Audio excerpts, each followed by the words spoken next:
চেয়ারটা কথা বললেন, যে চেয়ারটায় বসিয়ে নাকি ইলেকট্রিক শক দেওয়া হতো, সেই চেয়ারটা যেটাকে একটু আগে আমরা হরর সিনেমার চেয়ার হিসেবে নাম দিয়েছিলাম, যে হরর মুভিতে এখানে এরকম পুরনো বাড়িতে এই ধরনের চেয়ার ব্যবহার করা হতো হয়, এবং এখানে পুতুল বসে থাকতো এরকম বেশ কিছু হরর সিন ক্রিয়েট করার জন্য।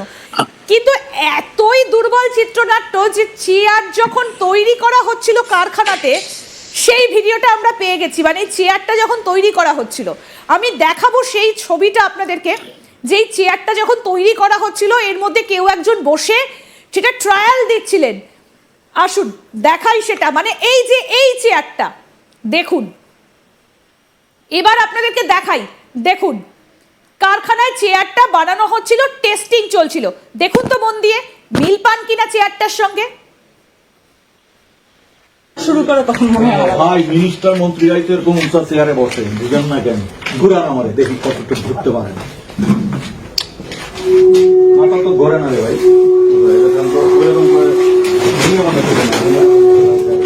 আগের মতো নাই।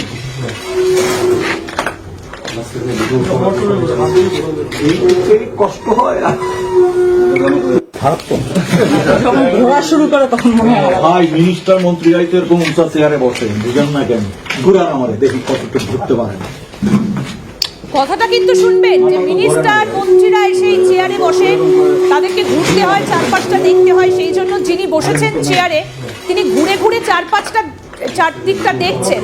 মানে কারখানাতে ট্রায়াল চলছে যে চেয়ারটাকে অন্য কোথাও নিয়ে যাওয়া হবে, তার আগে সেটা কতটা কার্যকরী। মানে একদম পুঙ্খানুপুঙ্খ ধরে ধরে আপনাদেরকে আমরা দেখিয়ে দিচ্ছি যে শেখ হাসিনার আমলে আয়নাঘরের যে বক্তব্য, সমস্ত কিছু সামনে এসেছিল, সেটা আসলে কতটা ভুয়ো। মোহাম্মদ ইউনূস প্ল্যান করে যে একটা বায়নাঘর বানিয়ে ফেলেছেন আয়নাঘর বানাতে গিয়ে, সেটা কিন্তু একদম পরিষ্কার হয়ে গেল এই চেয়ারটা দেখে। মানে এই যে বায়নাঘরে, এই শেখ হাসিনা আয়নাঘর বানিয়েছেন বলে একটা বায়নাঘর যেটা বানিয়ে ফেলেছেন মোহাম্মদ ইউনূস, সেখানে এই যে চেয়ারটা দেখতে পাচ্ছেন, এই যে দুপাশে দুটো রাখা রয়েছে, এই যে ঘুরে ঘুরে দেখছেন, তলায় একটা পাত্র রয়েছে এবং যেটা ঘোরে খানিকটা, সেইটা। আচ্ছা একটা কথা বলুন তো, যদি আগস্ট মাসে সেই আয়নাঘরের আগস্ট মাসের পর থেকে তো আর কোনো অস্তিত্ব থাকার কথা নয়, এরকম পরিষ্কার ঝকঝকে একটা চেয়ার এলো কোথা থেকে? চকচকে চেয়ার। এবং যেটা বলছিলাম, যদি সত্যি সত্যি এটার মধ্যে ইলেকট্রিসিটি পাস করানো হয়, তাহলে তো এই লোহা বা স্টিলের চেয়ারে ইলেকট্রিসিটি পাস করালে সেটা তো লাল হয়ে যাবে, এবং তারপর যখন সেটা ঠান্ডা হবে সেটা তো কালো হয়ে যাবে, মানে পুড়ে যাবে স্টিলটা। তাহলে কি করে এরকম চকচকে থাকে যদি সেটা বদলে দেওয়া হয়? তার মানে কি নতুন করে আয়নাঘর থুড়ি বায়নাঘর বানাতে চেয়েছিলেন? মানে কেউ কি ফোন করে মোহাম্মদ ইউনূসকে বায়না দিয়েছিলেন যে একটা আয়নাঘর বানিয়ে গোটা বিশ্বকে দেখাতে হবে? কারণ শেখ হাসিনার আয়নাঘর আছে বলে যে অভিযোগগুলো আনা হয়েছিল, সেটার পূর্ণতা দিতেই কি এই আয়নাঘর বানানো? অন্তত এই চেয়ারটা দেখে কিন্তু সেটাই মনে হচ্ছে। মানে ঠিক বসে বসে ঘুরে ঘুরে উনি দেখছেন, এবং উনি বলছেন মিনিস্টাররা চেয়ারে বসেন, তাদেরকে এরকম ভাবে ঘুরে ঘুরে চারদিকটা দেখতে হয়, এক একজনের সঙ্গে কথা বলতে হয়, সেই কারণে কতটা ডান দিকে যায়, কতটা বাঁ দিকে যায়, মানে এরকম ভাবে ঘুরে ঘুরে তিনি দেখছেন। আমি শহীদুলদার কাছে জানতে চাইবো, এই ব্যক্তি কে যিনি বলছেন যে মিনিস্টাররা বসে ঘুরে ঘুরে দেখেন? এই ভদ্রলোকের নাম নূর খান। উনি হচ্ছেন নূর খান লিটন। উনি বেসিক্যালি জামাত ঘরানার একজন আইনজীবী, জামাত ইসলাম ঘরানার। উনি বিভিন্ন সময় আওয়ামী লীগ সরকারের আমলে আমরা ওনাকে দেখেছি বিভিন্ন ধরনের সমালোচনা করতে, বিশেষ করে মানবাধিকার, বিচার বহির্ভূত হত্যাকাণ্ড সহ নানা বিষয় নিয়ে উনি কথা বলতেন। এবং উনি এই সরকারের, ইউনূস সরকারের একজন প্রভাবশালী মানুষ, যিনি ইউনূস সরকার যাকে খুব সরকারে উনি খুব প্রভাব বিস্তার করেছেন, বিশেষ করে আইন আদালত অঙ্গনে, এবং যে মানবাধিকার সংস্থাগুলো আছে যারা ইউনূসের পক্ষে কথা বলেন বা এই সরকারের কথা বলেন, তাদের হয়ে উনি কথা বলেন। তো এই নূর খান মূলত আসিফ নজরুল যিনি আইন উপদেষ্টা, এরা এবং আদিলুর রহমান খান নামে আরেকজন উপদেষ্টা আছেন, এরা মূলত এক বলয়ের লোক। সেই বলয় থেকেই এরা মূলত এই আয়নাঘরের পরিকল্পনা করেছেন, হ্যাঁ, যে কিভাবে তারা আন্তর্জাতিকভাবে এটাকে উপস্থাপন করা যায়। এটা তার ট্রায়াল হচ্ছিল এই চেয়ারটা। এটা আমি গণমাধ্যমে দেখেছি, আপনাদেরকে ধন্যবাদ যে আজতাক বাংলা এই চেয়ারটি প্রদর্শন করলো। যে এই চেয়ারটি মূলত ওখানে বানিয়ে তারা ট্রায়াল করেছে, ট্রায়াল করার পরে এটা নিয়ে আসা হয়েছে।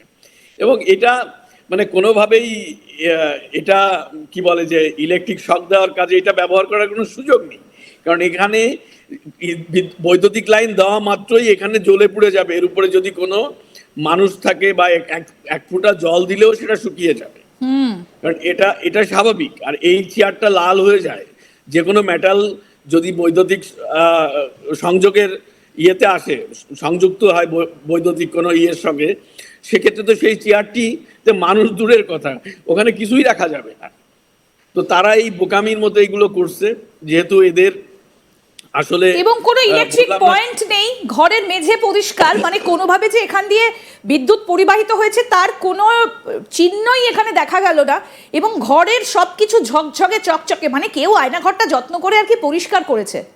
বেসিক্যালি আমি তো বললাম যে এই দাবিটা এসেছিল স্টুডেন্টদের পক্ষ থেকে, এবং এই যে যারা এই আন্দোলন সংগ্রামের সাথে সম্পৃক্ত ছিল তাদের পক্ষ থেকে, যে আমরা আয়নাঘর দেখতে চাই, দেখাতে হবে জাতিকে, সেটা দেখাতে যেই তড়িঘড়ি করে এই কাজটি করেছে। আদৌ আয়নাঘর, আমি তো বললাম যে প্রত্যেকটা বাহিনীর ইন্টারগেশন সেল আছে, এটা অস্বীকার করার কিছু নেই।